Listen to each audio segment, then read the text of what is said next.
피땀 눈물로 버티는 지옥의 주. 오늘 정말 가장 약한 자가 되고 오늘 오기자 2022년 들어서 최저 점수 기록 세우겠어요. 이번엔 대만의 강한 자 중에서도 강한 자들만이 살아남는 한 특수부대 선발 과정을 먼저 보여드리겠습니다. 뭐야? 팔이 어떻게 된 거야? 팔이 떠나서 돌밭에서 구르고 있는 거야. 네. 자, 지금 보신 강한 자들은요, 대만의 해군 중에서도 훈련 강도가 극악. 이 부대 대원이 되는 것만으로도 영광으로 여긴다는 상륙 정찰여단 소속 대원들입니다. 대만의 강철 부대인 이 상륙 정찰여단 부대원이 되기 위해선 먼저 거쳐야 할 관문이 있는데요. 100여 명의 강한 자들은 2주간의 기초 훈련에 참가하지만 대부분이 중도 포기. 한 20여 명의 살아남은 대원만이 마지막 5박 6일 동안 일명 지옥의 주라 불리는 난관 극복 주간에 도전하게 됩니다. 살아남은 강한 자들은 영하의 날씨에 가볍게 얼음물 세례부터 30km 장거리 달리기, 또 한 번의 호흡으로 35m까지 잠수하기, 146kg의 보트를 머리 위에 올려 버티기 등 이 정도는 일반 해군의 훈련 난이도와 비슷하겠죠. 그런데 끝날 때까지 끝난 게 아닙니다. 최종 관문이 남아있는데요. 바로 천국으로 가는 길입니다. 돌밭을 어떻게 굴러? 아니 저게 무슨 천국으로 가는 길이야? 그냥 지옥으로 가는 길이지. 네, 반바지만 입은 예비대원들은 가족들이 보는 가운데 천국으로 가는 길 실시! 약 50m 길이의 날카로운 자갈길을 난 두렵지 않다라고 외치며 기어가야 되는데요. 그런데 보기만 해도 힘든 이 코스를 강한 자들은 그냥 기어가지 않습니다. 더 강해지라고 교관들이 소금물까지 팍 뿌려주고요. 소금물을 왜 뿌려줘요? 코스 중간중간에선 잠시 정지.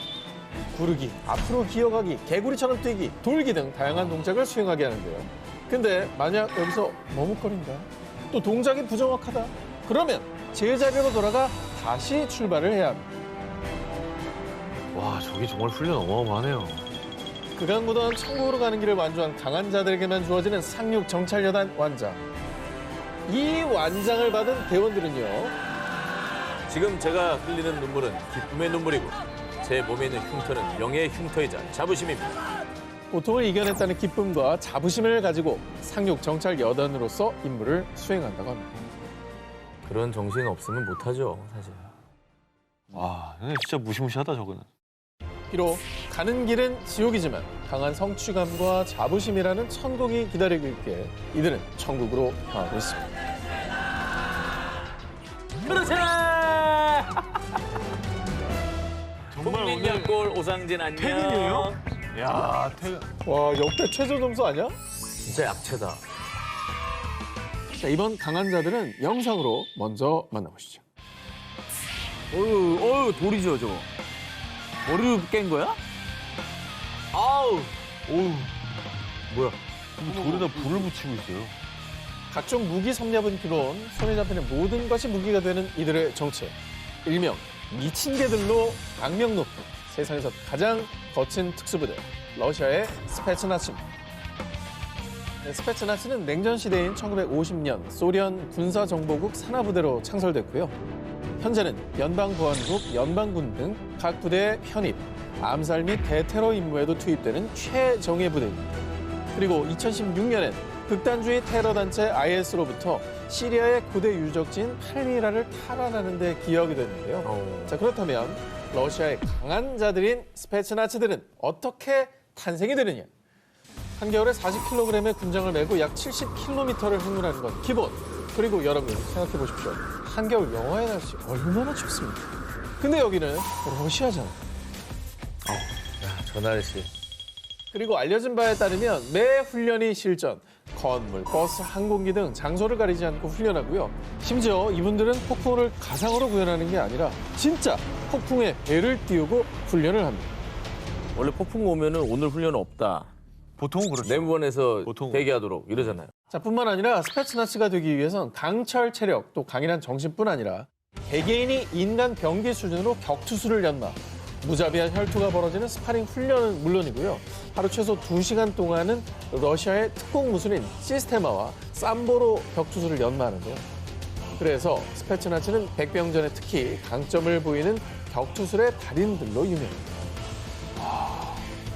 표두르가 강한 이유가 있었네. 그들은 뭐 저기서 뭐 명함도 못 내리는데. 자, 지금까지 세상에서 가장 거칠고 과격한 러시아의 강심장들 만나보셨습니다. 최정예 첩보부대 인질 구출 작전.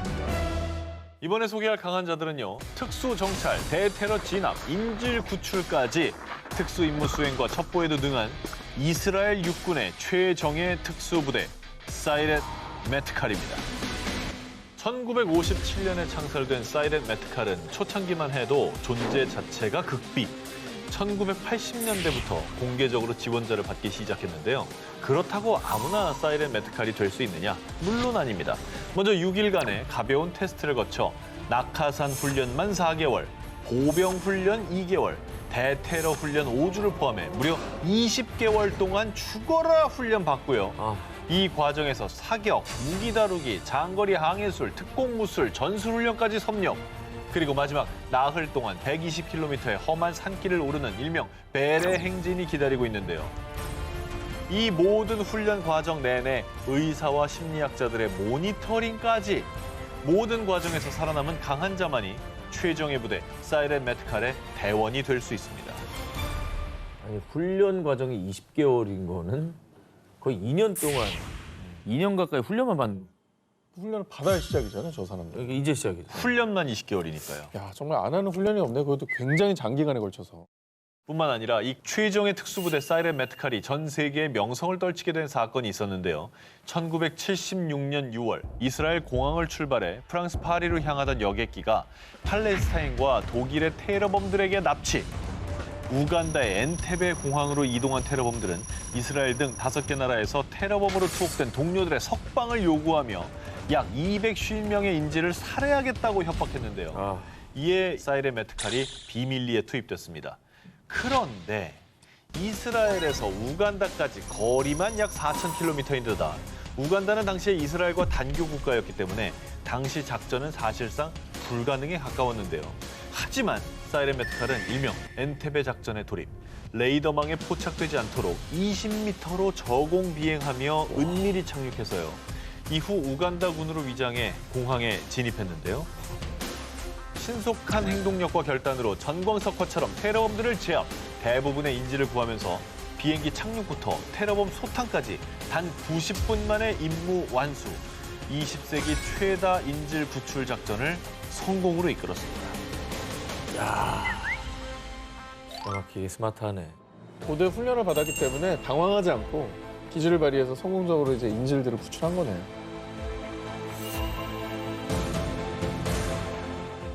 백전백승, 무패 신화의 주인공. 이번에 소개해드릴 강한 자들은 1,800건 이상의 작전 투입, 600여 명의 인질 구출에 성공. 이 부대가 투입됐다는 건 그 작전은 성공한다는 이야기. 1973년 창설 이후 지금까지 50여 년 동안 투입된 작전 중 단 한 번의 실패도 없었던 백전백승의 최정예 부대이자 유럽에서 가장 강력한 대테러 부대 중 하나로 명성이 높은 프랑스 헌병 특수부대 지젠느입니다. 반백년 동안 한 번도 실패한 적이 없다는 거죠. 야, 이거는 뭐 결과가 모든 걸 말해주네요. 제일 강한 사람들 아닙니까? 천하무적이네. 네. 지원자 중에 약 7%만이 선발될 정도로 엄격한 과정을 거쳐 뽑힌 요원들의 주요 임무는 인질 구출 작전으로요. 1994년 프랑스 국적기 납치 사건 당시 4명의 납치범을 제압하고 투입된 지 단 17분 만에 살아있던 229명 탑승자 전원 구출에 성공. 17분 만에? 17분 만에. 정광석화다. 와. 그러니까 딱 이건 모든 대원들이 그냥 하나같이 일사불란하게 움직이지 않으면 발생하기 어렵잖아요. 하나로 움직인 거지. 5년 이상의 군 경력자 중에 체력, 지적 능력, 심리 테스트 등 엄격한 과정을 통해 선발된 요원들은 약 1년 동안 저격술, 고공 낙하, 폭발물 처리, 화기 조작술 등을 철저하게 익히는데요. 그중에서도 테러범을 쫓는 부대답게 무려 하루에 300탄의 실탄 사격 훈련을 진행. 특화된 저격술은 세계 최고 수준이라고 합니다. 단순히 근데 이제 전쟁에서 이기려고 하는 부대가 아니라 인질을 무사히 구출해야 되는 거기 때문에 더 신경 쓸 게 많을 것 같아요. 저 대원들은 스스로에 대한 자부심이 엄청날 것 같아요. 맞습니다. 사명감도 있고. 이 지젠느는 내 생명을 다 바쳐 타인을 구조한다 라는 모토로 연평균 약 60여 차례 출동하는데요. 언제 발생할지 모르는 테러 및 인질 사건에 대비해 400명으로 이뤄진 4개 타격대 중에 1개는 24시간 출동 대기. 지젠느가 단 한 번의 실패도 없었다는 건 테러범들의 흉악 범죄가 매번 실패로 끝났다는 말이기도 할 텐데요. 테러범 파수꾼 지젠느의 그런 명성이 부디 무너지는 일이 없길 바랍니다. 세계 강한 자들의 전신 SAS. 이번엔 앞서 소개한 이스라엘의 사이렌 메트카를 비롯해 전 세계 특수부대들은 이 부대에서 비롯됐다라고 할 수 있는 원조 특수부대를 취재해왔습니다. 바로 Who Dares Win, 용기 있는 자가 승리한다. 영국 육군 공수특전단 SAS입니다. 1941년에 창설된 SAS는 적의 후방에 낙하산으로 침투하는 정예 부대였습니다. 1990년 걸프전, 2001년 아프간전 등에 투입돼 실전 경험도 풍부하고요. 근데 SAS 되기도 진짜 만만치가 않을 것 같습니다. 그 아까 프랑스도 보긴 했습니다만 진짜 강한 자들만 모였을 것 같아요. 이 대표적인 훈련만 소개해드리겠습니다. 먼저 1단계, 약 200명의 군인은 웨일즈에 위치한 브래콘 비콘스로 이동. 도착하면 해발 886m의 악명 높은 산봉우리 페이판을 약 30kg의 군장을 메고 행군해야 하고요. 페이판 등정이 끝나면 잠시 쉴 틈도 없이 이번엔 약 64km의 트레킹 코스를 나 홀로 나침반과 지도에 의지한 채 24시간 안에 완주해야 합니다. 1단계에서 탈락한 사람 꽤 많을 것 같은데. 일단 우리는 뭐 저기서 탈락이에요, 다. 우린 갈 생각이 없어요. 예. 이번엔 정글입니다. 대박. 그것도 평균 온도 30도, 습도 97%인 말레이시아나 벨리즈의 정글에서 무려 6주간 4인 1조로 정글 생존 훈련을 받고요. 그리고 마지막 하이라이트. 자, 이제부터 대답할 수 없습니다. 로 대답한다, 알겠나? S 생존, E 회피, R 저항, E 탈출. 이 시어 훈련의 일종인 ENE, 즉 회피 및 탈출 훈련을 일주일간 받게 되는데요. 그러니까 이 훈련은 쉽게 말해서 적에게 포로로 잡혔을 경우를 대비하는 실전 모의 훈련인데, 예를 들면 가상의 포로 수용소를 만들어 납치하고 감금하고 실제와 흡사한 강도의 유도 신문과 욕설과 협박을 반복합니다. 이때 병사들은 자신의 이름, 직급, 군 번호, 생년월일, 그리고 대답할 수 없습니다로만 대답해야 하는데요. 이 모든 훈련을 통과하면 당신의 전쟁은 끝났습니다 라는 말과 함께 SAS 대원으로 합류할 수 있습니다. 참고로 생존 전문가 베어 그릴스가 SAS 출신입니다.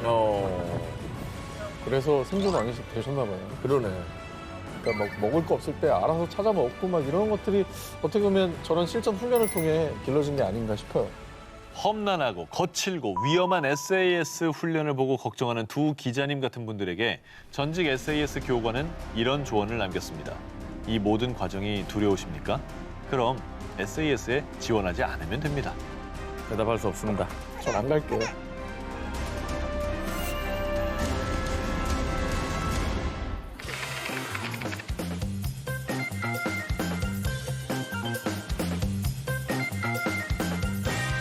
이번에 제가 소개해드릴 강한 자들은 전 세계 국방력 1위 미국에서도 탑 티어 부대로 꼽히는 미 해군 대테러 특수부대 대부그루입니다. 티어 1, 2, 3급으로 구분되는 미 특수전 부대 최상급 티어 1부대로 최정예 오브 최정예 부대라고 할 수 있습니다. 한 해 국방비가 1,000조인 나라 아닙니까? 그렇죠. 천조국. 근데 여기서도 이 국방력 최고 수준인 미국의 탑티어 부대라고 하니까 벌써 압도되네요. 그렇습니다. 이 부대로 말씀드릴 것 같으면 미국의 강한 자 중에 강한 자들만 모인다는 미 해군 엘리트 특수부대죠. 지옥의 관문을 뚫고 살아남은 상위 1%의 네이비실 중에서도 엄선된 요원들로 구성된 특수부대 중에 특수부대로 불리고 있습니다. 네이비실은 뭐 최정예 해군 특수부대잖아요. 그 안에서도 엄선해서 요원을 구성한 부대라니까 뭐 그 위력은 말하지 않아도 알겠네요. 이 대부그루는 선발 과정만 약 8개월, 비밀 작전팀인 만큼 병력의 실제 규모와 훈련 과정에 대해 자세히 공개된 사항은 없습니다. 하지만 일단 오늘 소개됐던 특수부대들이 하는 모든 훈련은 전부 다 하신다고 보면 됩니다. 한마디로 육해공을 넘나드는 전천후 부대라고 해도 과언이 아닌데요. 적을 따돌리는 특수 운전술, 잠수 기술, 극한의 생존술 등 인간의 한계를 뛰어넘는 극한의 훈련은 물론 체력부터 지적 능력, 심리 상태에 이르기까지 다양한 테스트를 거치고요. 선발된 이후에도 무술, 저격술과 폭파술, 10,000m가량의 고공에서 자유 강하 후 목표물에 침투하는 기술 등 각종 훈련을 통해 전사 중의 전사로 거듭난다고 합니다. 세계 최고의 정예 오브 정예 부대네요, 진짜. 그러니까 미군이 지금 전 세계 다양한 작전에 투입이 돼 있고요. 그러면 대부분은 그 중에서도 또 특수한 임무를 또 맡았을 것 같아요. 1980년에 창설돼서 대테러전, 핵무기나 생화학무기 확산 차단, 정치적으로 민감한 인질 구출 작전 등 고도의 기밀성과 위험성이 큰 비밀 작전에 전문적으로 투입된 대북으로는 2011년 9.11 테러를 주도한 국제 테러 단체 알카에다의 창설자 오사마 빈 라덴을 단 40분 만에 사살하면서 세계에 알려지기 시작했는데요. 오사마 빈 라덴 사살 작전뿐만 아니라 1990년 걸프전, 2001년 아프간전, 2009년 머스크 엘라바마호 인질 구출 작전 등 미군의 주요 작전마다 빠지지 않고 맹활약하고 있습니다. 미국의 또 가장 큰 작전마다 투입된다는 사실 자체가 이건 뭐 그들의 위력을 결과로서 증명을 해주고 있네요. 그렇습니다. 지금까지 강한 자 중에 강한 자, 미국의 최고 전략 자산 대북으로였습니다. 전 세계에서 실전 경험이 가장 많은 부대, 시가전 최강인 죽음의 군대, 이처럼 무시무시한 타이틀을 소유한 특수부대의 정체는 바로 브라질의 특수경찰대대 보피입니다. 보피가 지키는 지역은요, 브라질 최대 빈민가인 리우데자네이루의 파벨라. 그런데 이곳은 단순 빈민촌이 아닙니다. 파벨라에선 대통령보다 카르텔 두목이 더 막강하다고요. 파벨라 지역은요, 오래전부터 마약 카르텔이 장악, 마약 밀매뿐 아니라 매춘과 강도, 살인 등 각종 흉악 범죄가 빈번한 최악의 우범 지역인데요. 보피는 이 마약 카르텔의 본거지인 파벨라에서 매일 마약 카르텔과의 전면전을 치르고 있습니다. 매일매일이 전쟁이나 다름없는 것이죠. 우와, 여긴 진짜 실전이구나. 실제 제가 리우에 갔었는데 네네. 진짜 저녁마다 총격전이 벌어져요. 그래, 소리가 납니다. 그게 바로 이 부대입니다. 매일매일 실전인 거죠. 자, 마약 카르텔 조직원 수백 명은요, 소총과 기관총, 로켓포 등으로 중무장한 상태입니다. 거의 한 국가의 부대, 반군 수준의 무기를 갖고 있습니다. 그들은 경찰에 검거되지 않기 위해서 이 같은 중화기로 대항하는데요. 단순 위협이 아닙니다. 실제로 카르텔 소탕 작전 중 경찰들이 사망, 게다가 2009년엔 마약 카르텔이 로켓포로 경찰 헬기를 격추하는 사건까지 있었습니다. 야, 와, 헬기를 격추하는 거는 이건 좀 우리가 생각하는 어떤 그 조폭이랑은 다르네요. 아우, 조폭이 총도 없잖아요. 그러니까 전 말이 마약 카르텔이지 그냥 작은 반군 정도라고 봐도 되겠는데. 군대예요, 군대. 자, 그래서 보피의 모토는 죽음에 대한 승리. 사소한 실수에도 생명을 잃을 수 있는 목숨을 건 싸움을 하는 것입니다. 브라질 당국은 고도의 훈련을 통과한 자들만을 선별한 특수부대 보피를 투입, 마약 카르텔 소탕 작전을 펼치고 있는데요. 중화기로 무장한 마약 카르텔을 상대하기 위해서 보피 대원들 역시 중무장. 카르텔 소탕 작전 중에는 실제로 총성이 오가며 전쟁을 방불케 하는 치열한 접전이 펼쳐지기도 합니다. 이렇게 매일 마약 카르텔과의 전쟁을 치르고 있는 보피. 그 결과 2017년 보피는 악명 높은 리우의 마약왕 다실바를 체포하는 데 성공합니다. 야, 어떻게 잡았네요. 진짜 그 매일매일 들리는 총소리를 들으면서 야, 여긴 정말 전쟁터구나. 그 생각을 했었거든요. 아, 그 저기에 반군만 있는 게 아니잖아요. 시민들도 있는 거잖아요. 시가지니까. 네네. 그러면 뭐 당연히 전쟁에서 이겨야 되고 내 목숨을 지켜야 되는데 시민들의 안전까지도 생각해야지. 확보를 해야 되는 거잖아요. 그러니까 더 어려운 거지. 그치. 그 조직들은 그런 거 생각하겠어요? 안 하죠. 무조건 닭공이고 산업재해 들어오면 쏘는 건데. 여기는 시민까지 보호해 가면서 이들도 상대해야 그렇지. 되니까. 인질극도 많이 벌일 거고. 자, 일반 경찰은 우습게 본다는 파벨라의 마약 카르텔도요. 해골 무늬가 보이면 일단 숨어. 걔네가 바로 보피야. 나이프 인 더 스컬. 확실하게 임무를 완수하는 죽음의 분대. 시가전 최강의 부대인 보피만큼은 두려워한다고 합니다. 지상 최대 하드코어 레이스. 본인이 강하다고 자부하시는 분들, 그 강인함을 제대로 증명할 수 있는 이것에 도전해 보시기 바랍니다. 바로 지상 최대 하드코어 레이스, 터프 머더입니다.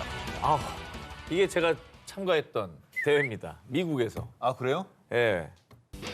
터프머더, 익스트림 스포츠 마니아이자 영국의 대테러 부대 장교였던 윌 딘이 설립했습니다. 진흙탕 속에서 달리고 뛰고 헤엄치고 기어서 각종 장애물을 통과하는 대회인데요. 이것은 마치 죽음의 레이스와도 같아서 이 대회에 참가하려면 사전에 사망 동의서를 작성해야 합니다. 촬영 미국으로 간다니까 좋다고 갔죠? 그렇지. 미국을 안 가봐서 좋았는데 네. 흙바닥이고 아 그럼 지금 이제 전현무의 미국은 저거예요? 나의 미국은 뉴욕이 아니에요. 나의 머릿속 미국은 흙바닥과 네. 고통과 야, 진짜 오랜만에 본다 이거. 아, 뒤에 누가 밀었구만. 아니 밀었네. 누가 봐도 밀었는데? 뭘 밀었네. 줘봐, 손 봐, 손. 정 기자가 이 억지로 타이로 얼떨결에 뛰어내린 게 저희 증거 영상으로 잘 남아 있습니다. 4.5m 높이에서 수심 5m의 흙탕물로 뛰어드는 고공 다이빙부터 흙탕물이 가득 차 있는 파이프 터널을 포복으로 통과. 진흙과 미끄러운 기름이 잔뜩 묻은 6m 벽 뛰어오르기. 차디찬 얼음물에 잠수해서 장애물 지나기.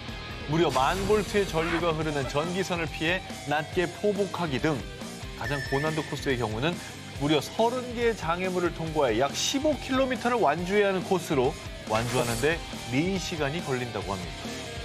이거 이제 높여놨네. 이거 원래 나갈 때 여기 있었어. 여기 머리 들면 이런다니까. 터프머더 대회는 서로의 손을 잡아주고 등을 밀어주는 협동과 단합이 필수. 그래서 이 대회는 1등이 없고 오로지 완주하는 걸 목표로 삼는다고 합니다. 자, 이 터프머더 완주자 중에서는 내가 말이야 터프머더 완주한 사람이야.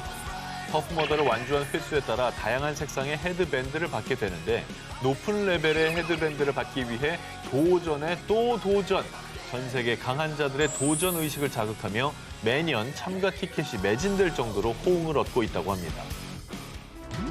진정한 모모는 나야 나. 아니야, 대회 중 죽는다냐. 그것은 나의 죄. 다치거나 죽더라도 이의나 소송을 제기하지 않는다. 자, 이렇게 무시무시한 서명을 해야만 참가할 수 있는 대회가 있다면 여러분은 참가하시겠습니까? 이 대회가 얼마나 무시무시하냐면요. 알려진 바에 따르면 해외 파병되는 영국과 독일의 특수부대원이나 프랑스의 소방대원들이 이 대회 경기장을 훈련 장소로 사용할 만큼 험난하기로 유명합니다. 아우 뭐야. 아우. 우리 같은 일반인이 도전할 때가 아니네요. 그러니까 이게 뭐 수련회 뭐 이런 캠프 이런 줄 알고 왔다가는 아주 그냥 아, 그렇게 생각합니다. 엄청 후회하겠는데요. 네. 그런 상황 속에서도 기꺼이 목숨까지 걸고 압도적인 대결을 펼치는 전 세계 상남자 또 상여자들이 있습니다. 어우 불구덩이 불난 거 아니야? 아, 떨어진 거예요? 그렇습니다. 저거 건너가는 거구나. 이건 특수부대 훈련인데? 1987년부터 매년 1월 영국 울버햄턴 근교에서 개최되는 일명 터프가이 대회인데요. 참가자 중 3분의 1은 중도 탈락할 만큼 전 세계에서 가장 힘든 레이스 중 하나로 명성이 차지합니다.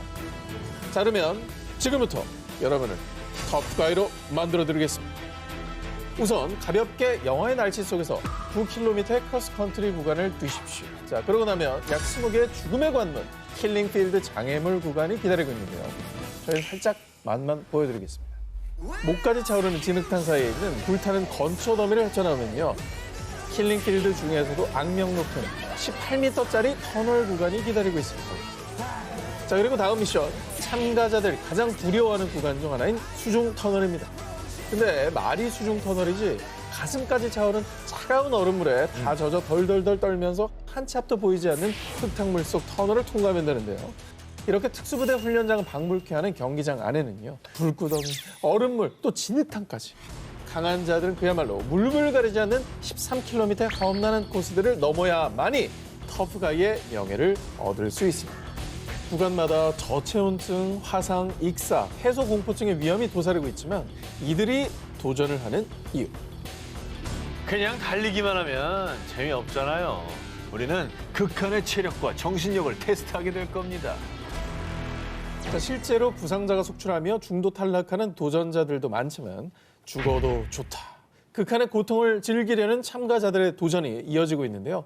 이 참가비와 수익금 일부는 국가에 봉사한 군인들을 비롯해 사회에 기부를 하는데 이 터프가이 대회를 통해 신체적으로나 정신적으로나 진정한 상남자 또 상여자의 면모를 보여주고 있습니다. 그렇지.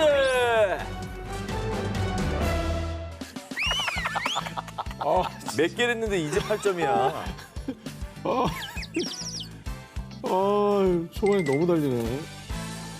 2014년 아프가니스탄에서 작전을 펼치던 노르웨이의 특수부대 이 FSK는 고도로 훈련된 병력의 필요성을 깨닫고 이 부대를 창설했는데요. 아프가니스탄은 내전이 심하고 네, 가장 위험한 곳이기도 하고. 거기가 지형이 그리고 아주 험난하대요.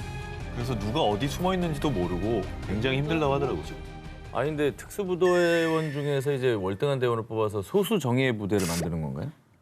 그럼 진짜 셀 것 같은데. 자, 이 부대는요. 일단 훈련 과정이 너무 고되고 힘들어서요. 2014년 창설 당시 317명이 입대를 지원했지만 1년 뒤 훈련을 마치고 남은 자는 불과 13명. 와. 13명이 뭐 한 3%? 4% 되는 거예요? 네, 그야말로 강한 자만이 살아남은 곳이었습니다. 극악의 훈련을 거쳐 선별된 이 특수부대의 정체는 바로 세계에서 유일하게 여성으로만 이루어진 특수부대. 일명 사냥분대입니다. 사냥부인데? 여성으로만 이루어진 특수부대가 있었어요? 처음 들어봤는데. 아니, 근데 뭐 여성 부대가 있을 수는 있지만 왜 하필 여성으로만 또 이렇게 이루어진 부대를 만든 거죠? 전쟁터에서 정보를 수집하고 여성, 어린이와 교류할 수 있는 군인이 필요했습니다. 자, 아프가니스탄에서는 남성 군인이 여성과 대화를 할 수 없어서요. 현지 여성들로부터 작전 수행이 필수적인 첩보를 입수하는 역할 등 작전상 고도로 훈련된 여성 군인의 필요성을 느꼈다는데요. 자, 그런데 그들이 있어야 할 곳은 다름 아닌 전쟁터. 사냥부대 대원들은 그저 성별이 여성일 뿐 다른 특수부대와 다름없는 강한 군인이어야 했습니다. 그렇죠. 자, 겨울이면 무려 영하 50도 이하로 떨어지는 북극의 툰드라. 살갗을 파고드는 칼바람이 휘몰아치는 이곳에서 사냥분대 지원자들은 무려 22kg 군장을 메고 행진. 보기만 해도, 보기만 해도. 지겨워. 와. 영하 50도요? 군대에서 최고로 고통스러운 기억 중 하나가 행군 아닙니까? 행군이죠. 행군이죠, 행군. 네. 발도 힘들어, 어깨도 힘들어, 머리도 힘들어, 목도 아파. 맞아, 감각이 없어. 행군이죠, 진짜. 근데 여긴 더 심하죠. 자, 근데 이뿐만이 아닙니다. 언제 어디서 들이닥칠지 모르는 적의 공격에 24시간 대비하기 위해 며칠 동안 잠을 전혀 자지 않는 무수면 훈련, 적진의 침투에 대테러 작전을 펼치기 위한 수백 미터 고공 낙하 훈련 등 저렇게 폭행을 당하면서도 반격을 해야 되는구나. 네. 무려 1년 동안의 혹독한 훈련을 통과해야만 사냥 군대원이 될 수 있습니다. 일단 투입되면 그때부터 남성이고 여성이고가 뭐 무슨 의미가 있겠습니까? 그냥 전사지, 전사. 사냥 군대 대원들은요. 제 한계를 시험하고 싶습니다. 여성도 남성과 똑같이 할 수 있습니다.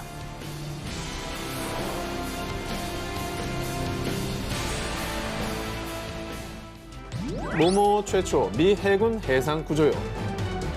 자, 이번 특종은요. 영상으로 먼저 만나보시죠.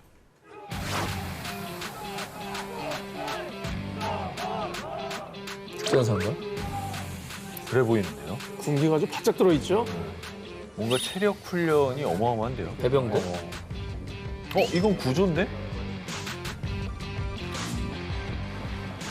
제가 적십자 수상안전 요원 출신이지 않습니까? 어허. 저거는 바다에서 사람 구조할 때 하는 건데. 그 수상안전 요원이다. 어쨌든 뭐 근육들이 장난 아닙니다. 네. 지금 보신 영상은요. 미 해군 교육훈련사령부 NETC 소속 특수구조요원을 선발하는 항공구조수영학교 ARSS의 훈련 과정 중 극히 일부의 장면입니다. 훈련에 대해서 좀 더 설명드리면 이 근력과 지구력 훈련은 물론 응급 환자 구조, 심폐소생술, 낙하산 분리, 수색 및 전술훈련, 헬리콥터 훈련 등등등 극강의 난도를 자랑하는 신체 단련 및 전략 훈련을 실시합니다. 이게 또 어찌나 혹독한지 2007년 행해진 ARSS 훈련에는 총 100명 이상의 해군 교육생이 참가했지만 모든 관문을 통과한 해군은 단 8명뿐이었습니다. 아이고. 자, 그런데요. 2007년 합격자 중 모두를 놀라게 한 군인이 있었습니다. 바로 유일한 여성 합격자, 한국계 여성 순자 타이렐이 그 주인공입니다. 남자들도 엄두를 내지 못하는 미 해군 해상구조특수요원의 여군으로서는 8번째, 동양인으로는 처음으로 선발된 건데요. 아유. 아무래도 체력이나 이런 것들은 남자가 좀 유리하잖아요. 근데 남자들 다 제치고 통과한 거 아니에요? 통과했습니다. 그러니까 이게 엄청난 거예요, 이거. 좀 놀랍다. 그러니까 여성에게 다른 기준이 있는 줄 알았어, 나는. 남녀 구분 없습니다. 해당 훈련은 여자 또한 남자 똑같은 강도로 훈련을 받는 것은 물론 어떠한 특혜도 없었습니다. 자, 타이렐이 지옥 훈련을 이겨내고 끝까지 생존해서 최정의 요원이 될 수 있었던 이유. 에이, 여자가 우리랑 똑같은 훈련 버틴다고? 얼마 안 가도 나가 떨어지겠지. 뭣도 모르고 도전했네, 그냥. 자신이 실패했을 때 받을 차별적인 시선이 싫어서 이걸 불굴의 의지로 이겨낸 겁니다. There's no failing option for me. I just do it because I want to do it, and that's it. 저스트 요즘에 저분은 진짜 이걸 어떻게 이겨냈을까? 정말 지옥 같은 훈련이었을 텐데. 수많은 편견의 시선과 절대적으로 불리한 상황 속에서도 포기하지 않은 타이렐. 그런 정신이 있었기에 결국 승리할 수 있었던 것 아닐까요?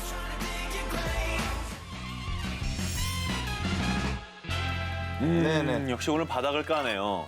미국의 라이프지가 선정한 세계 100대 영웅에 조지 워싱턴, 링컨 등과 함께 이름을 올린 공군 기본이고요.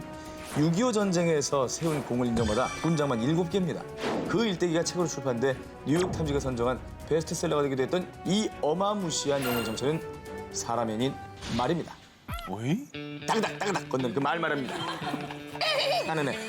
말이 이런 영예를 얻게 된 이유 궁금하시죠? 패더슨 대위와 함께 지금의 판문점 부근 전초 방어 전투에 투입이 되는데요. 길을 딱 한 번만 알려주면 바로 외워가지고 혼자 오고 가며 포탄을 운반하는 것은 기본이요. 1분에 500개의 총알이 쏟아지는 격전지에서 묵묵히 포탄을 옮기는 모습에 감동한 동료 해병들은 reckless, 즉 두려움이 없다라는 이름을 붙여줬습니다. 특히 중국군과의 전투가 벌어진 5일 동안 산 정상화 기지를 386회 완공하며 무려 약 4톤의 탄약을 공급해서 승리에 결정적인 역할을 하게 됩니다. 이 정도는 진짜 군인이네, 군인. 동료 해병들은 목숨과도 같은 방탄조끼를 레클리스에게 양보해주기도 했습니다. 식량이 부족한 전쟁터지만 자신들의 샌드위치, 땅콩버터, 커피, 맥주, 초콜릿을 기꺼이 나눠주기도 했다고 하죠. 맥주는 왜 줬어요? 레클리스는 휴전협정이 체결된 뒤에 패터슨 대위와 함께 미국으로 건너가게 되는데요. 6.25 전쟁에서의 국내를 인정받아 1957년 미 해병의 하사로 진급하는 영광을 누리게 됐다고 합니다. 한 기자? 아이고 또 나네 이런. 죄다 최상위권인데요? 이렇게 되면? 아니, 근데 오 기자가 또 제가 봤을 때는 5, 6, 7, 8위 정도 네, 그냥 애매하게 걸쳐있다가 집에 가지 않을까 싶습니다. 저희 첫 번째 방송에 1위 특종 뭐였는지 기억나시나요? 제 기사였죠? 뭐였죠? 모르겠습니다. 냉동인간 아니었나요? 맞아요. 냉동인간이었습니다. 그렇죠. 이게 시대의 특종이었습니다. 미국의 심리학자 제임스 배드포드가 최초의 냉동인간입니다. 캡틴 아메리카처럼 냉동 상태로 보존되고 있다고 알려드린 테드 윌리엄스. 타격의 신, 마지막 사할 타자라고 불리며 명예의 전당 헌액은 기본이고요. 등번호가 영구 결번이 된 최고의 메이저리그 스타였던 테드 윌리엄스가 투잡을 뛰게 된 사연. 그는 세계 2차 대전에 공군으로 참전해 본의 아니게 야구 선수와 비행기 조종사로 1인 2역을 하게 됐는데요. 그런데 그 후 한창 타격에 물이 오르던 1952년 6.25 전쟁 때문에 또 한 번 국가의 부름을 받습니다. 하지만 실전 배치 없이 군부대 위문을 다니는 걸로 대체해도 된다는 제안을 과감히 거절하고 전투에 참여. 총 39회의 전투기 출격을 하며 군 복무에 임했습니다. 한 번은 평양에서 임무를 끝내고 오는 길에 적군의 대공포에 맞아 동체 착륙을 하며 구사일생으로 목숨을 건지기도 했다죠. 또 마이클 조던 이전 시카고에서 스포츠 스타 하면 무조건 어니 뱅크스였다는데요. 메이저리그 통산 2,583개의 안타와 512개의 홈런을 기록한 레전드 어니 뱅크스는요. 2년간 6.25 전쟁에 참여한 용사였는데 6.25 전쟁 참전 후에 메이저리그에 진출, 지금의 전설을 쓸 수 있었다고 합니다. 와. 제가 그 군부대에 있을 때 베테랑스 데이라고 그래가지고 참전했던 미군들 제가 이렇게 에스코트도 해드리고 한 적이 있는데 지금 이렇게 변화하고 발전된 모습을 보면서 정말 본인의 조국처럼 뿌듯해요. 아, 코리아가 이렇게 달라졌구나. 슬슬 자기 자리 찾죠? 중박 오기. 또 중간에 나오니까 불안하네. 한 5개 더 읽을 생각하세요. 이제. 자신의 계급을 깎아가면서까지 6.25 전쟁에 참여한 프랑스 군인이 오이? 정말. 자, 6.25 전쟁 당시 유엔군의 육군 대대를 파병했던 프랑스군. 당시 그들에게는 대대급 병력은 중령이 이끈다는 규정이 있었는데요. 그래서 계급이 중령보다 높은 경우 6.25 전쟁에 참전할 수가 없었죠. 자, 그런데 그때 제가 중령이 되어서 6.25 전쟁에 참전하겠습니다. 라고 선포한 프랑스 장군이 있었습니다. 당시 이 장군의 계급은 중장이었는데요. 몇 개 내려간 거야? 무려 4단계나 하향을 했던 겁니다. 자, 이렇게 셀프 계급 강등을 감행하면서까지 6.25 전쟁에 참여한 인물, 바로 랄프 몽클라르 장군인데요. 그때 장군의 나이가 58세로 나이 또한 적지 않았기 때문에 국방 차관이 직접 나서 만류했지만 계급은 중요하지 않습니다. 곧 태어날 자식에게 유엔군의 한 사람으로서 평화라는 숭고한 가치를 위해 참전했다는 긍지를 물려주고 싶습니다. 그렇게 라며- 비호감으로 얘기를 했네요. 예, 이제 비상하지 않았습니까? 예, 안 왔습니다. 자, 라며 뜻을 굽히지 않았다고 합니다. 예. 자, 그렇게 한반도에 도착한 랄프 몽클라르 장군. 자신보다 군 경력이 짧고 나이가 어린 미군 지휘관들의 명령에도 결코 개의치 않고 프랑스군을 진두지휘했다는데요. 실질적인 장군이죠. 네. 멋진 분이네요. 실질적인 장군이 아니라 이미 소리스타까지 가신 분이잖아요. 네. 전쟁에서 내 몸을 바쳐가지고 생명을 살리겠다 이런 의지가 정말 대단하신 분인 거죠.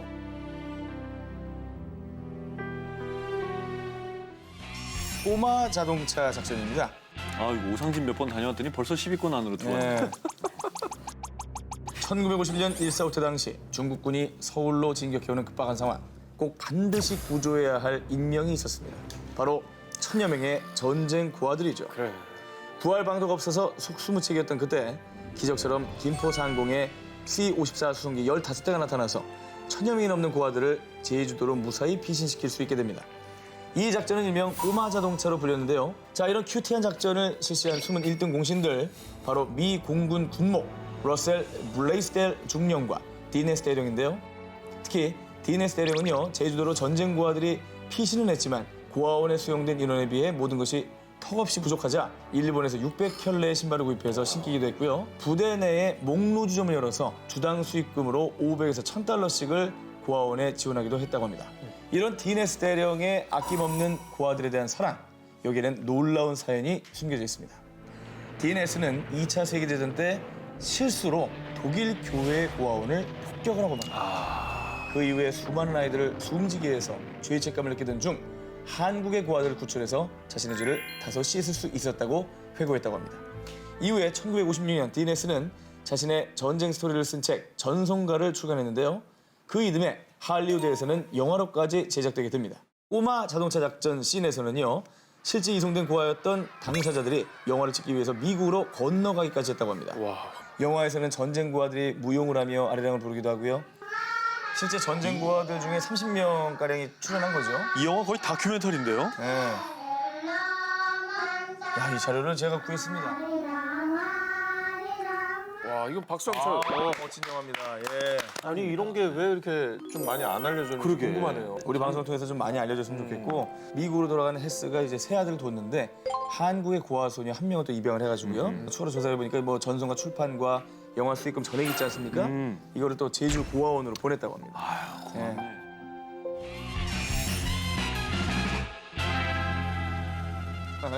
미드필더의 체제가 바뀌고 있네요. 네. 전현무 씨로 쌍도 가는- 마차네요. 예. 네. 필더 쌍두마차. 전 세계가 쑥대밭이 됐던 제2차 세계대전 당시 나치와 히틀러에 의해서 마티스, 샤갈, 렘브란트 등 유명 작가의 600만 점 이상의 작품들이 사라질 위기에 처했는데요. 이 예술품들을 지키기 위해서 미술 역사학자 조지 스타우트의 주도로 결성된 예술품 전담 부대입니다. 일명 모뉴먼트맨에 대한 실화를 영화로 다뤘죠. 그렇다면 과연 대한민국에도 이런 특수부대가 있었을까요? 6.25 전쟁 당시 결성된 특산물 지킴이, 이른바 3종 회수 특공대입니다. 3종의 3은 숫자 3이 아닙니다. 인삼의 3, 종자의 종. 6.25 전쟁 당시 1951년에 개성에서 충남 부여로 이전한 개성 인삼 전매지청의 가장 시급한 과제는 당시 최고 효자 수출품이었던 인삼, 고려 3의 명맥을 이어갈 우량 인삼 종자의 확보였습니다. 굳이 남한에 있는 인삼종자를 놔두고 특수부대가 북한으로 건너간 이유, 최고의 인삼종자는 모두 개성이 있었기 때문이죠. 우리 군은 북한군이 장악하고 있는 개풍군 망포에 개성 인삼종자가 다량 보관돼 있다는 정보를 입수, 우리 인삼을 지키기 위해 목숨 건 삼종회수 특공대가 탄생하게 됩니다. 전매지청 직원이었던 인삼상인 3명으로 구성된 이 특수부대는요, 강화도를 출발해서 배를 타고 임진강을 거슬러 올라가 망포에 잠입을 시도하게 됩니다. 당시 뒤늦게 인기척을 알아차린 중국군의 총알살이를 뚫고 부여로 돌아온 삼종회수 특공대. 이렇게 인삼을 목숨보다 더 소중히 여긴 삼종회수 특공대분들의 목숨 건 희생이 있었기에 우량 품종인 개성인삼의 명맥을 우리가 지금 잇고 있는 겁니다. 저는 이렇게 뭐 후퇴할 때 안전하게 가지고 나갔다 이런 얘기일 줄 알았는데 네네. 아예 적의 점령지로 들어가서 그걸 빼온 거잖아요. 왜냐면 그렇죠. 아니 그래 같이 간 세 분도 세계 최고의 인삼을 우리가 맥을 이어야 된다. 요 생각. 자, 바로 2개의 기사 공개를 해드리도록 하겠습니다. 전 세계 각국의 군인들과 장병들 사이에 군번도 이름도 없이 전쟁터로 뛰어든 사람들이 있었습니다. 지금의 평화를 지켜낸 숨겨진 영웅들인데요. 전투의 승부를 결정한다고 할 만큼 중요한 임무, 군필자들은 다 한다는 보급이죠. 그러나 1950년대 한국은 포장되지 않은 도로와 산악지대뿐 군수 물자를 운반하는 데 최악의 지형이었는데요. 징집과 모집을 통해 차출된 한국 민간인들은 식량, 탄약, 무기를 전쟁이 진행 중인 산꼭대기까지 전달하는 임무를 맡았는데요. 전쟁터에서 총은 안 챙겨도 이것은 꼭 챙겼다는 A특공대의 비밀, 바로 지게입니다. 아, 그게 A 특공대예요? 자, 지게 모양의 알파벳 A처럼 보인다고 해서 붙여진 A특공대. 자, 이 A특공대는 지게를 이용해 군수 물자뿐만 아니라 전쟁 중에 전사한 군인이나 부상당한 사람까지 옮기며 최전방의 운송부대로 활약을 했습니다. 암암리에 움직이며 평화를 지켜낸 숨겨진 영웅이 또 있는데요. 북한 적진에서 미국 CIA를 능가하는 한미합동 첩보 임무를 수행했던 6006 부대, 일명 네코 부대입니다. 팀의 별칭이 네코가 된 이유는요.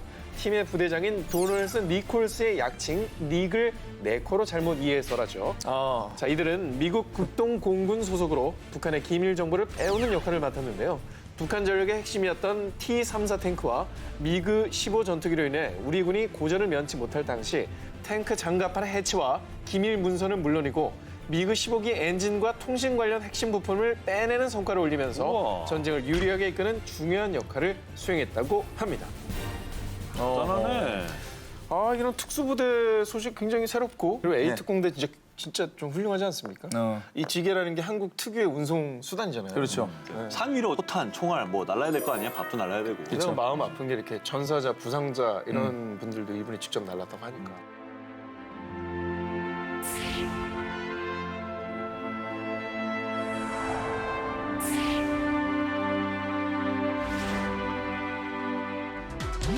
모모 구하려 전쟁터 뛰어든 남자. 미국이 이라크를 침공한 2003년 남아프리카 공화국에 거주하는 남성 로렌스 앤서니는 돌연 이라크행을 결심했는데요. 남아공에서 이라크까지는 무려 약 6,400km의 거리. 온갖 방법을 물색해 미국 중부 사령부의 허가를 받아서요. 겨우겨우 이라크 입국에 성공했습니다. 하지만 에? 바그다드로 들어간다고요? 전쟁 중인 건 알고 있는 거죠? 이라크 수도 바그다드는 언제 어디서 총알이 날아와도 이상하지 않은 전쟁터의 한복판. 더군다나 앤서니처럼 파란 눈의 백인은 이라크인들이 이 적인 미군으로 오인할 수 있었기에 더욱더 위험한 행동이었는데요. 산전수전, 우여곡절 끝에 앤서니가 도착한 곳은 바그다드의 한 동물원. 사실 이 전쟁이 일어나면 대부분 이 사람들의 생존 여부에 이목이 집중되기 마련이지만요. 전쟁터에 버려진 동물들, 특히나 동물원에 갇혀있는 동물이라면 더더욱 생명을 위협받을 수밖에 없는데요. 이에 야생동물 보호구역을 운영할 정도로 동물 애호가였던 앤서니는 전쟁으로 폐허가 된 바그다드 동물원의 소식을 접하고요. 안 되겠어. 내가 가서 저 동물들을 구해야지. 도와주지 않는다면 죄 없는 동물들은 모두 죽고 말 거야.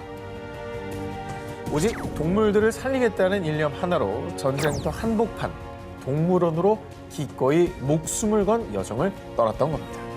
아니 그 당시 동물원의 상태가 어땠는지 궁금하거든요. 네, 동물원의 상태는 한마디로 폐허 그 자체였습니다. 동물들을 노리는 약탈꾼들로 인해 우리 곳곳이 부서진 건 물론 동물들의 사체와 배설물이 곳곳에 널브러져 있었는데요. 약 650마리의 동물 중 살아남은 건 원숭이, 새, 곰 등 겨우 35마리뿐. 그마저도 제대로 먹지도 마시지도 못해 죽어가고 있었습니다. 자, 이를 보은 곧바로 동물원 복구를 위해 두 팔을 걷어붙인 앤서니. 양동이로 물을 길러나르고 먹이를 주고 우리를 청소하고 또 죽음의 위협이 도사리는 도시를 수색해 낙타와 타조 등 살아남은 동물들을 겨우 구조했는데요. 물론 전쟁터 한복판이었기 때문에 앤서니 목숨이 위태로운 일도 부지기수였지만요. 약 6개월간의 숱한 노력 끝에 동물원은 정상화됐고 역사 속으로 묻힐 뻔한 바그다드 동물원은 2007년 7월 17일 기적적으로 다시 문을 열었습니다. 누군가는 동물을 위해 위험한 전쟁터에 뛰어든 앤서니가 너무나 무모하다고 할 수 있을 텐데요. 그들에게 앤서니의 말을 전해드리겠습니다. 우리는 동물들이 혹사당하는 세상에 살고 있습니다. 인간이 동물들을 상대로 이런 짓을 해서는 안 된다고 말하고 싶었어요. 전쟁이란 비극은 정말로 일어나서는 안 된다. 이런 말씀 꼭 드리고 싶습니다. 네. 목숨을 건 모모 작전. 2022년 2월 24일 우크라이나는 러시아 침공에 맞서 국가 총동원령을 발령. 이에 대부분의 우크라이나 남성들이 사랑하는 가족과 연인을 뒤로하고 전장으로 뛰어들었는데요. 그렇게 전쟁으로 폐허가 된 도심 키이우에 한 남성이 남아 있었습니다. 그는 바로 10년간 우크라이나와 러시아를 오간 미국인 사업가 아르멘 멜리키안. 전쟁이 발발하자 멜리키안과 함께 어울리던 우크라이나인들, 그의 친구와 이웃들이 모두 총을 잡고 전장으로 뛰어들었고요. 멜리키안의 주변에는 남편, 아빠를 떠나보내고 삶의 터전마저 잃은 여성, 어린아이, 노약자들만이 남아 있었는데요. 그러자 멜리키안은요, 이 노약자들을 안전한 곳으로 대피시킬 수 있는 사람은 자신뿐이라는 걸 깨닫고 구출 작전을 계획했습니다. 이 당시 멜리키안에겐 적에게 반격할 무기, 보호 장비 전혀 없었습니다. 그가 믿을 것이라곤 고작 9인승 자동차 한 대뿐. 아유. 멜리키안은 자동차 한 대에 노약자분들을 태워 필사의 탈출을 감행했습니다. 출발지인 키이우에서 목적지인 이 폴란드 바르샤바까지는 무려 782km 거리. 멜리키안은 그 먼 거리를 한 사람이라도 더 탈출시키기 위해 매일 20시간씩 눈도 붙이지 못하고 운전했고요. 만약 폴란드로 가는 길이 막히면 헝가리로 방향을 틀어 우회, 달리고 또 달려서요. 그렇게 전쟁의 한복판에서 피난민들을 무사 탈출시켰습니다. 2012년 급진 순위파 무장단체인 IS의 공격을 받은 시리아 코바니 지역. 평범한 농부였던 파루크의 딸 퍼비는 어느 날 가족들에게 폭탄 발언을 했는데요. 아빠, 전 우리를 위협하는 테러리스트 IS와 맞서 싸워야겠어요. 그 길로 퍼비는 쿠르드 여성 민병대에 입대, 이후 자연스럽게 가족들과의 연락이 끊겼는데요. 이후 전쟁은 더욱 악화되면서 퍼빈의 가족들도 난민이 되어 모두 뿔뿔이 흩어졌고 서로의 생사만 겨우 전해 듣는 신세가 됐습니다. 그리고 2014년 서부 전선에서 활약하다 북부로 돌아온 퍼빈은 거리에서 우연히 군복에 총을 맨 아버지를 발견. 아버지 파루크 또한 삶의 터전을 지키기 위해 9개월 전에 민병대에 입대했던 겁니다. 이후 퍼빈은 아버지와 함께 고향을 지키기로 했습니다. 저 두 분이 어쨌든 이렇게 나선 이유는 삶의 터전을 지키겠다. 이 마음 하나로 저렇게 하고 계신 거잖아요. 그냥 전쟁이 없었다면 평범한 농부로 또 그의 딸로 행복하게 살고 있었을 겁니다. 평범했던 일상으로 돌아가기 위해서 저렇게 힘든 일들을 하고 있다는 게 참 너무나 가슴이 아프고 역시 또 그 질문을 하게 되네. 누굴 위해 이러고 있는 건가? 네.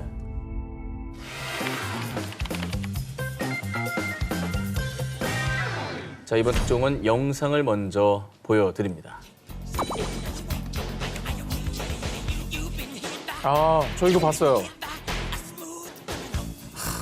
문어크까지 하죠? 오, 잘하시는데요? 근데 군복 입은 거 아니에요? 군복이죠. 거의 완전 무장 상태 같은데? 실제 총입니다. 아니, 지금 저기 저 방탄조끼도 입고 있는 것 같은데? 맞습니다. 되게 전쟁인 것 같지 않게 코믹한 영상이긴 한데 저 이 사연 듣고 진짜 찡했어요. 부대원들도 함께 해줬네. 그렇죠. 자, 정말 가슴이 뭉클해질 수밖에 없는 영상인데요. 이 전쟁으로 우크라이나 전역에 공포와 극도의 긴장감이 흐르는 2022년 우크라이나 군인인 알렉산더가 SNS에 올린 영상입니다. 분명히 총탄이 빗발치는 전장이었지만 알렉산더는 이 전장을 무대 삼아 무기를 악기 삼아 마이클 잭슨의 노래에 맞춰 백스텝 춤을 추는 등 신나는 음악에 맞춰 우스꽝스럽게 춤추는 영상을 촬영. 때로는 혼자, 때로는 동료들과 함께한 이 화제 영상은 사실 알렉산더가 자신의 어린 딸 로드 누에게 보내는 안부 메시지였습니다.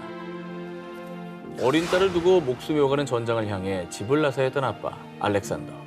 그리고 딸이 눈에 밟혔던 그는 딸이 안심할 수 있도록 익살스럽게 춤추는 영상을 올렸습니다. 딸아, 아빠는 무사하단다. 딸에게 이렇게 안부를 전했던 것이죠. 와, 이거 어떡하냐, 이 사람 SNS 끊기지 말라고 매일 기도해야 되겠네요, 정말. 밝은 모습을 보여주면서 딸을 안심시키려는 그 아빠의 사랑이죠. 돌아오고 싶은 마음, 우리 딸라이. 돌아오고 싶은 마음도 얼마나 크겠고 딸이 보고 싶은 마음이 얼마나 크겠어요. 딸을 위해 전장에서 춤을 추는 아빠. 알렉산더의 모습에 전 세계 수많은 이들이 감동했습니다. 한때 그의 영상이 올라오지 않자 그의 사망설이 돌기도 했지만요.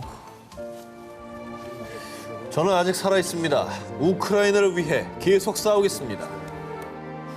그는 곧바로 다시 영상을 올리며 생존 소식을 전하기도 했는데요. 목숨이 경각에 달린 전쟁터에서 딸을 위해 바친 아빠의 춤. 다음엔 그 무대가 전장이 아닌 딸이 있는 아늑한 집이길 간절히 바라봅니다. 어우, 저 장난꾸러기가 계속 웃을 수 있어야 될 텐데. 부디 저 SNS에 저분의 거실이 나오길 바라요. 딸하고 같이 춤을 추고 우리 이렇게 왔어요 이렇게. 그럼 많은 분들이 얼마나 안심하겠습니까? 그러니까